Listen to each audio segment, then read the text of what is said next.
Hello viewers, welcome back to our channel. My greetings to you all depending from where you are watching from. Why Benin Republic hasn't freed Sunday Igboho despite tireless efforts by Olusegun Obasanjo others to secure his freedom, says Dele Momodu. Now before I start with the news, for just watching it for the first time, you have been watching without subscribing, please do us a favor by hitting on the red subscribe button down below to subscribe. That will notify you whenever I drop a new video. Now the news of it. Media personality and businessman Dele Momodu has hinted that former President Olusegun Obasanjo is among those working tirelessly to ensure that the Yoruba Nation activist Sunday Igboho, popularly known as Sunday Igboho, regains his freedom. He also identified other Yoruba prominent figures to be commended for their efforts in that regard as Afenifere leader P.A. Adebanjo and the president of Ilana Omo Oodua, Professor Banji Akintoye. The Ovation publisher disclosed that Sunday Igboho did not commit any offense, adding that the Nigerian government has threatened its Benin Republic counterpart not to release the separatist agitator. Dele Momodu revealed this during a video clip of his live program posted on social media last week. Speaking in Yoruba, the media guru noted that Olusegun Obasanjo is the most influential man in Africa, that he is making efforts to get Sunday Igboho freed. My fathers that are older and more influential than me are on this matter. They are working tirelessly on his case. If you consider Chief Olusegun Obasanjo, there is no other African greater than him at the moment. I will not deceive you, maybe after Nelson Mandela, but after him, nobody has his influential power in Africa at the moment. I am very certain he is not relenting on Sunday Igboho's case. Also, let us commend Professor Banji Akintoye.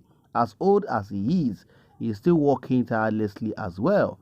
Also, P.A. Adebanjo. I have friends in Cotonou. Even I had an office there before I closed it when we had persistent slight issues with the French-speaking people.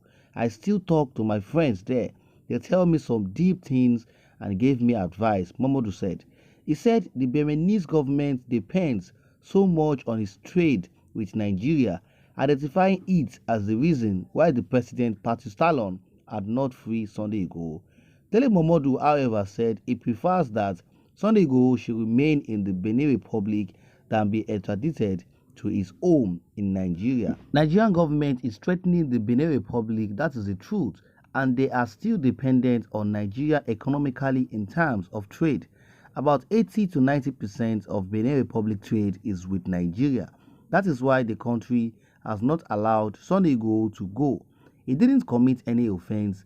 If he had committed any offense, he would have been charged to court and jailed, but he did not do anything. Personally, I prefer he should be in Cotonou than to be extradited to Nigeria. It's better for the fact that the Benin Republic has not released him for the wolf in Nigeria to devour. We should thank God. We should also thank the president of Benin Republic, Talon, Muhammadu said. Alright, my people, that's it for the news, and that is it from Dele Momodu, as he said that Sunday Igboho did not commit any crime despite the fact that he has been held hostage in Benin Republic. And we know that these are the kind of plans the government and the Benin Republic government are planning towards the Yoruba Nation agitator. Now, he mentioned Olusegun Obasanjo in his statement as an influential man in Africa, despite the fact that he's a Yoruba person but has failed his people for a very long time. So it's not today that Olusegun Obasanjo has been coming out. He's trying, maybe he has something in plan for it, because if you must say that Olusegun Obasanjo is trying to settle the case of Sunday Igboho, I believe that is not true, because he has his own agenda, maybe probably with the Yoruba people, and that is the truth. And as for Sunday Igboho, we know that the Nigerian government are behind it, because they never wanted him to be extradited back to the country. You get somebody and without taking him to court. So which offense did he commit? But because Sunday Igboho, popularly known as Sunday Igboho, is one person that is going against this bad governance, just like Nnamdi Kanu, who is held hostage, who is held in prison by the DSS. So all these agitators, the government have been looking for a way to put them behind the bars. since they see that they are the only person going against the bad governance in the country. And we know that the Nigerian government are happy over it only because they have so much hatred for those agitating, and that is the truth. And I'm surprised to hear that Dele Momodu is also saying that Sunday Igboho is innocent of the crimes allegations against him. Other many people have been saying it, other men of God have said it thousands without number, but the truth of the matter is that self-determination and agitation is part of our right, is part of human right, but it never works in a country like Nigeria. That is why Nigerian government are never in support of the agitations. And back then, Professor Wole Soyinka has already said it that Sunday Igboho is not a terrorist or a criminal.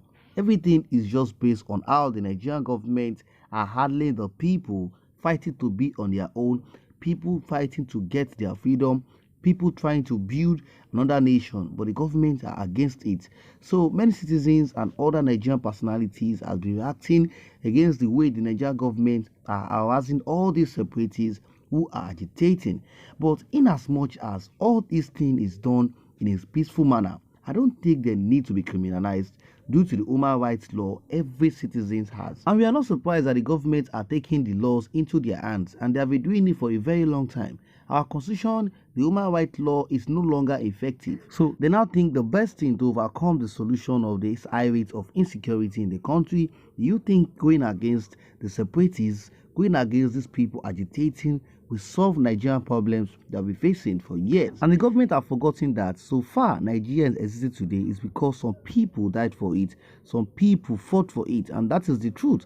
So there is no freedom because Buhari is the president, and his lack of leadership has thrown many of us into this current crisis. And that is the reason why people will never stop agitating, putting their end to all these wars after the government had led them to a failed nation where nothing is workable. Inasmuch as the citizens are tired of the president and his lack of ruling ability has led us to a failing country, and that is the truth. And back then, when MKO Abiola was fighting for the Yoruba people, he tried all his best. Unfortunately, he was rolled back to the prison and was killed. Also, when Olusegun Obasanjo was in charge as the head of state, he never solved the problems of the Yorubas. And why is it that it is now he's not trying to support the agitator Sunday Igboho, popularly known as Sunday Igboho, when he has his own plans?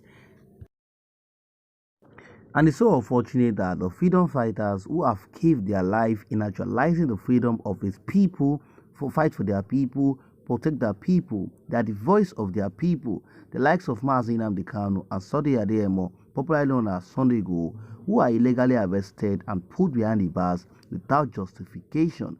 And we know that the government are always behind it because of the hatred they have for them, and that is the truth. All right, my people, that is it for the news, and that is it for you all. And kindly share your thoughts on the comment section below, and don't forget to subscribe, like, and share. And you can as well subscribe to our other YouTube channel for more news updates at Nation's Voice Tower and Glee Info. See you next time till I come your way. Bye. Bye-bye.